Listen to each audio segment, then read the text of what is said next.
Artem est un combattant de l'ombre, un hacker qui, depuis l'agression russe, se bat avec son arme de prédilection, son ordinateur. Nous vivons tous à l'ère numérique. Tout comme il est important de lutter sur le front physique, il est également important de nous protéger sur le front de l'Internet. Comme lui, ils sont des centaines à prendre sur leur temps libre pour contribuer eux aussi au combat contre l'agresseur.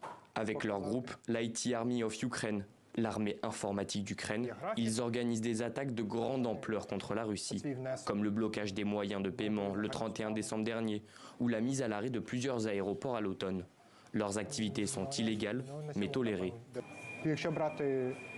Le piratage en tant que tel, oui, c'est illégal. Mais il ne s'agit pas vraiment de nous. Nous ne piratons pas, nous ne volons rien. Nous ne faisons que geler des activités.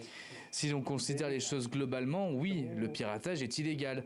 Mais notre pays est en guerre et nous pensons avoir le droit de nous défendre sur tous les fronts. Kiev l'a bien compris. Ces soldats informatiques sont une arme dont il semble difficile de se passer à ce stade du conflit.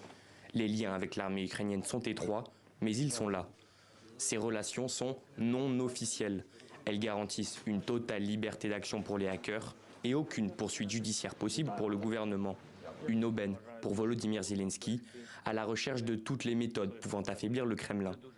Nikita est responsable d'un autre groupe de hackers. Il ne nie pas sa collaboration avec les renseignements ukrainiens. Que voulez-vous dire par coopérer? Est-ce qu'ils me payent? Non.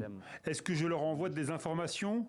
Oui. Fournissons-nous des informations au service de renseignement de l'Ukraine ou à la cyberpolice? Oui, nous leur fournissons des informations.